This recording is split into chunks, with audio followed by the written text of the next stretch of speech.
Hello everyone, I'm your host Mariana and you're listening to A Degree Farther, the official podcast of the graduate school at Hood College, where we feature current students, alumni and faculty who are innovators on our campus and in our community. Hello, welcome to the last podcast of the semester and welcome back to A Degree Farther, the podcast from the Hood College Graduate School where we explore the journeys, passions, and research shaping our academic and networking community. Today, I am thrilled to feature two incredible guests who are at the heart of innovation in the biomedical science here at Hood. First, we're joined by Dr. Meredith Yeager, faculty member in the biology department and director of the Biomedical Science program. Dr. Yeager brings decades of distinguished experience from the National Cancer Institute, where she led the Cancer Genomics Research Laboratory for more than 20 years. Her work spans cancer epidemiology, molecular evolutionary genetics, and the virology of human papillomaviruses.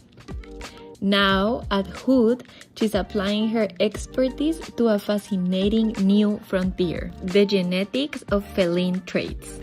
Think coat color, patterns, and even the papillomaviruses that affect big cats like lions. Her career is a powerful example of how curiosity and scientific rigor can uncover answers across species and disciplines. Welcome, Dr. Yeager. And joining her is Alisa Gorham, a senior biochemistry major and dedicated 4+ student set to graduate this January. Alisa has already secured her place in Hood's Biomedical Science Master Program, where she'll begin the thesis track in the spring of 2026. With a lifelong passion for biomedical sciences and a love for animals that makes this project especially meaningful, Alisa represents the next generation of scientists eager to explore the genetic mysteries that shape the living world. Together, Dr. Yeager and Alisa are collaborating on research that bridges molecular genetic and animal biology, offering fresh insights into both scientific discovery and student-faculty mentorship. I hope you all enjoyed this conversation as much as I did. Thank you so much for joining us. Hello everyone, welcome back to A Degree Farther. Today we are in our last episode of the semester. We are starting winter and we are with two amazing guests today to talk about genetics. We are with Alisa Gorham and Dr. Meredith Yeager. Welcome to A Degree Farther. Thank you for having us. Hello, thanks for having us. Okay, well, to start today, I always like to start asking the guest for an introduction of yourself and if you can share a little bit of academic journey and what brought you to Hood College. Okay, so Mm-hmm. I'm Meredith Yeager. I'm the director of the graduate program in Biomedical Science and faculty in the biology department. I actually went through the BMS program myself a number of years ago before getting a PhD at Penn State, where I studied molecular evolutionary genetics. After that, I went and worked at the U.S. National Cancer Institute for a couple of decades, and all of that taught me to gain a deep understanding of the genome and how diseases might be mapped in humans and other animals. And so I love genetics because it's like solving problems, and now I'm here to try to teach it. All right. And I'm Alisa. I came to Hood College because of the 4+ program. I'm a biochemistry major in my senior year. I graduate this winter, and I'll roll straight into the graduate program here, the Biomedical Sciences. I've been drawn to genetics for a while because of, I don't want to say simply because of the central dogma, but when you think about it, everything comes back to the genetic code. Everything in biology of why things happen is all about DNA. And studying DNA can really tell us about. I mean, I don't want to say everything, but everything. Yeah, I agree. I love genetics too. I am so excited about this conversation. You are both working on a project in genetics, and I would like to hear about this project. What inspired you to do this project, and what are the main goals that you have? And if you can just like describe the project and introduce us to it. Well, we're really trying to start building a larger program from the ground up here at Hood, and it focuses on three main goals, and that is those are education, discovery, and then some other boutique sort of questions in genetics. So for the education piece, what we're doing is we're developing lab assays to mostly study observable traits in cats, like fur color, fur length, spot patterning. And these assays will eventually be used by undergraduate students in the classroom in genetics laboratory.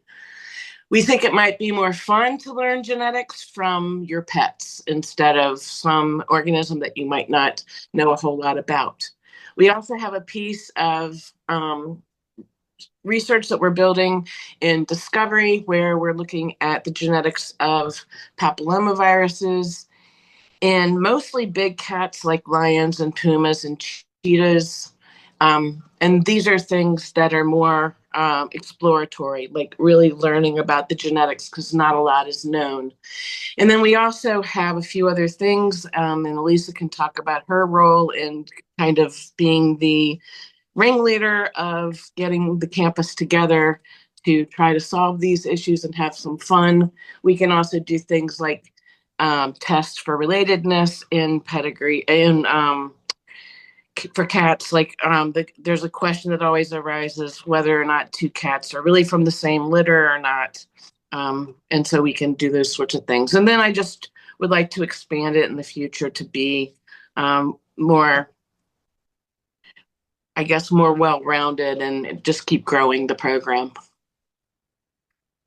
I very much agree. That is one of my main goals behind this is I really want this to be an ongoing project, something that I can set up and future generations can work on, whether that's developing assays that people are able to follow or just setting up kind of procedures of like or like how to do this data collection because it's something that a lot of students who want lab jobs or research like that or not even just lab jobs honestly I think it's a really great chance for like leadership and learning how to organize a project. This project has taught me a lot about how to, like Dr. Yeager said, like rally the community.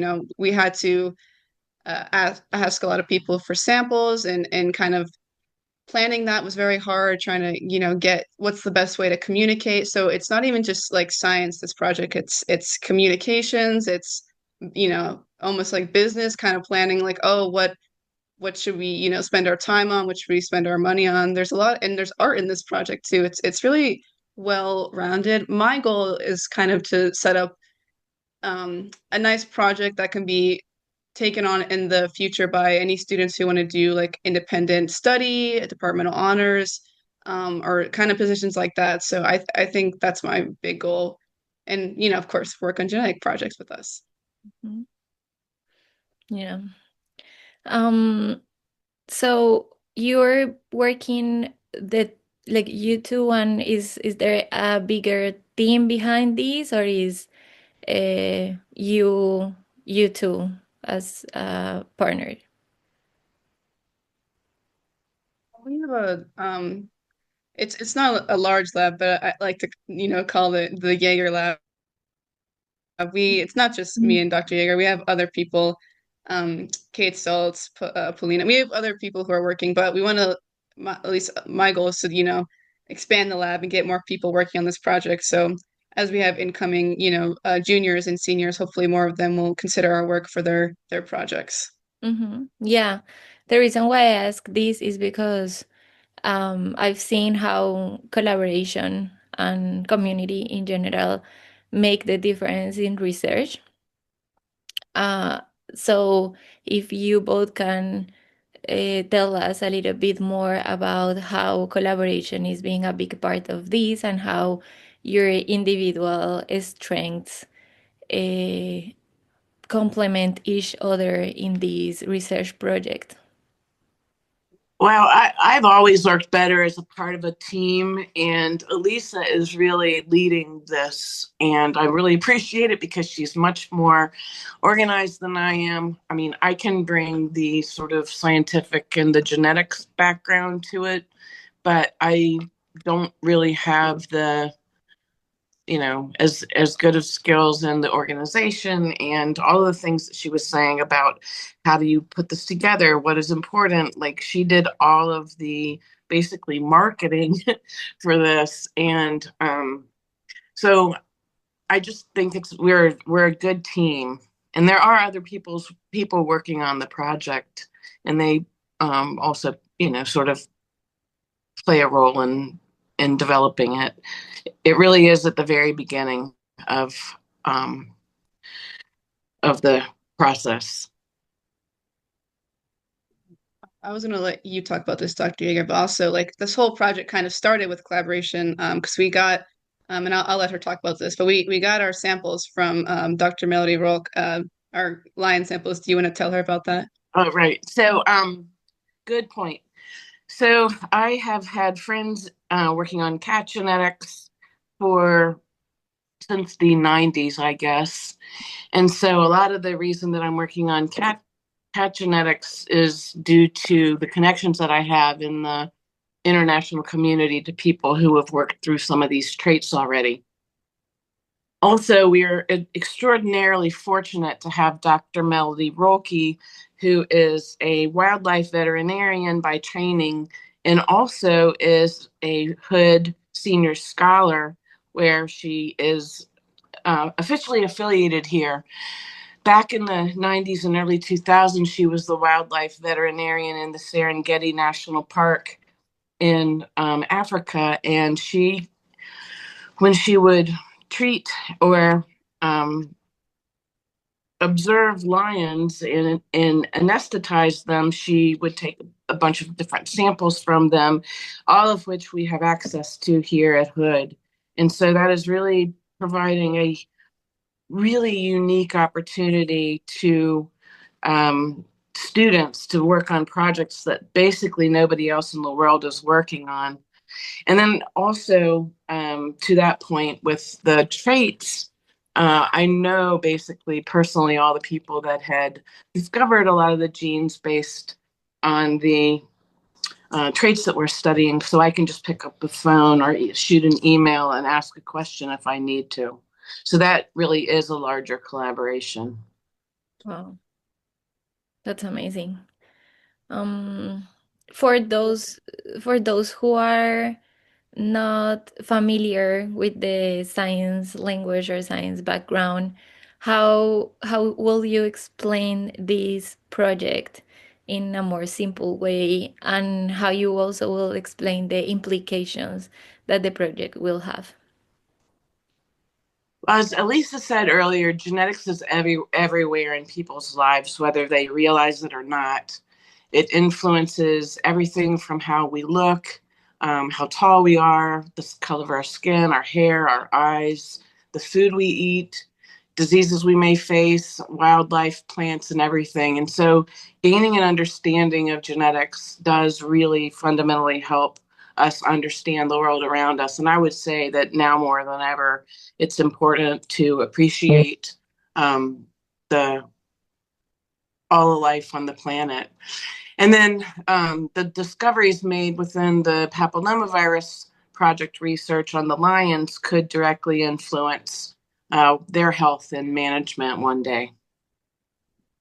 Because, and on that point, we have a lot of human papillomaviruses characterized. I believe, and Dr. Yeager, correct me, I think it's like 400. But we don't have as many feline papillomaviruses characterized, and this can be very important for the health outcomes of cats. So that's why we're working very vigilantly to describe them and characterize them, because we think there's a lot more than has been previously seen. And that's very, very exciting.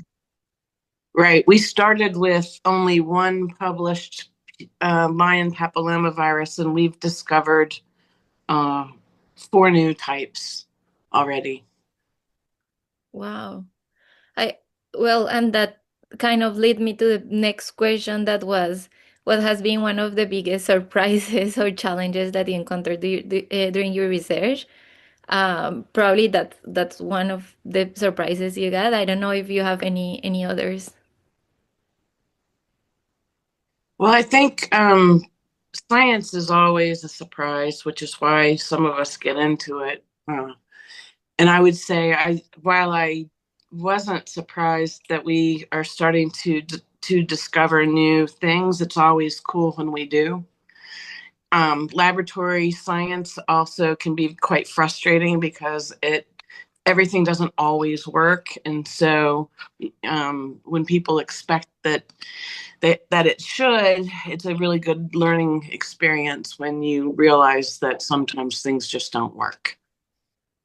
Yeah, and for me, and this also kind of ties into the last question about like delivering results to people for the Cat Genetic Project, is that like me and Dr. Yeager are currently trying to figure out the best way and what, and also just when to like how to deliver the results of what we test to these people. Because I'm gonna, I'm hoping to say this to a lot of people soon in like a frequently asked questions, but there is a lot, it takes a lot of time to deliver these results because when we test for code genetics, we have to test for each trait like separately, right? So you can't do it all in one big batch, which is with what we have our tools available, it's very difficult. So that's a kind of a challenge that me and Dr. Yeager are working through, is what is the best way to deliver the news that we find, and kind of what should we say the timeline is.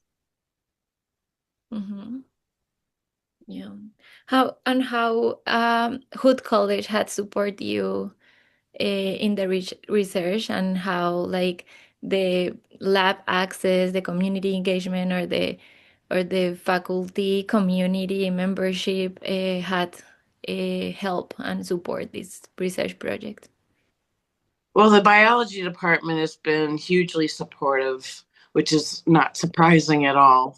Um, I'd say the biggest support to our project so far has come from, so Hood, you might know, has a new bioscience research and education center, and Dr. Rana Khan has been extremely generous in providing funds for us for our lab. We are working on identifying more other ways to raise money for reagents, and we do hope that the recent plight that we have undergone by appealing to the larger Hood community for samples, which has been very popular, by the way, will help us. And so we're always looking for ways to raise money. Mm-hmm. I mean, you definitely, that's what I was going to harp on, that's what I'm currently a worker through, is the Biomedical Research and Education Center grant. That's how I'm paid, and I'm sure many other people can be paid. That's why I really want to continue this project. And even in a lesser amount, or not lesser amount, but in a different way, that the excitement just here in the biology department has been really great. Just support from our colleagues. We'll like walk by and, people will tell us, oh, we've seen people like taking things from there's been a line outside your swabs. And that's always so like, fun to hear, even though, because I don't see it, right? Because I'm not always at the swab area. So it's nice to just like hear from other people like, oh, you're doing great, or oh, I'm so excited for the results. It's just that kind of support is really nice to hear for this project, because it kind of just started out on a whim of just making something and seeing how it would go. Mhm. Yeah, I heard that I don't know if you're still recollecting samples, and that uh, like it's possible if I have cats that you recollect samples from my cats, or I don't know if this is something you still do, or if it's something possible, or how it work, but how the community can support this research. Um, I just, hmm.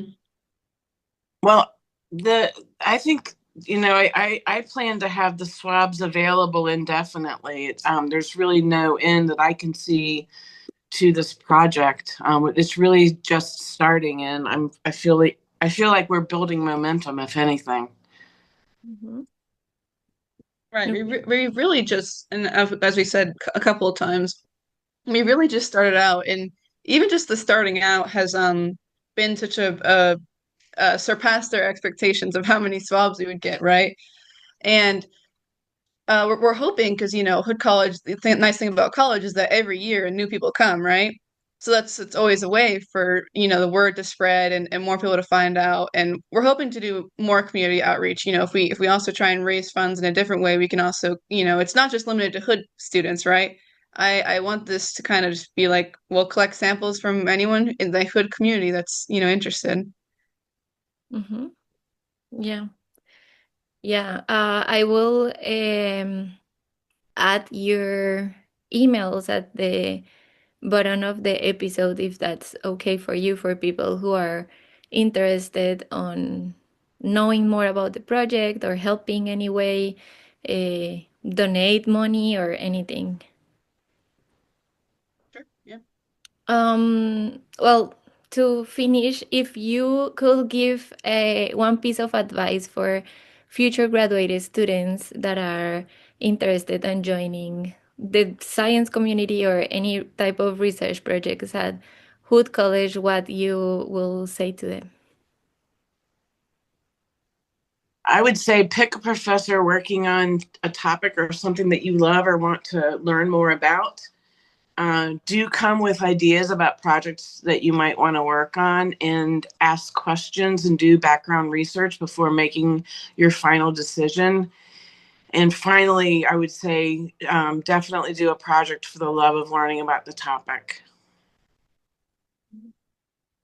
True. And I definitely second the, look around because the biology department here at Hood College is very diverse when it comes to projects. There's no shortage of them, which is great. Um, so that would definitely be my advice as well, is just kind of see what your options are and don't just pick one, because it's convenient. Pick one that you are actually interested in looking on, especially if you're a graduate student trying to do a thesis. That's advisable. Thank you so much. Thank you so much for your time and for all the information. This is very interesting. I will love to keep learning about your research conclusions and the progress that you're gonna keep doing, because it seems like this is gonna be a long way. Please, if you want me to add any extra information to the episode, to send it to me. I'm sure there's gonna be a lot of people interested in this research project. Thanks so much.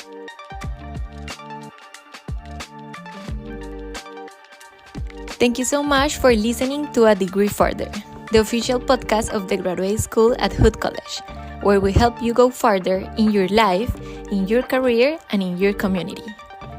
Be sure to tune in next time and to catch up on all the latest episodes. Visit hood.edu/adegreefurther. I'm your host, Mariana, and thank you so much for listening.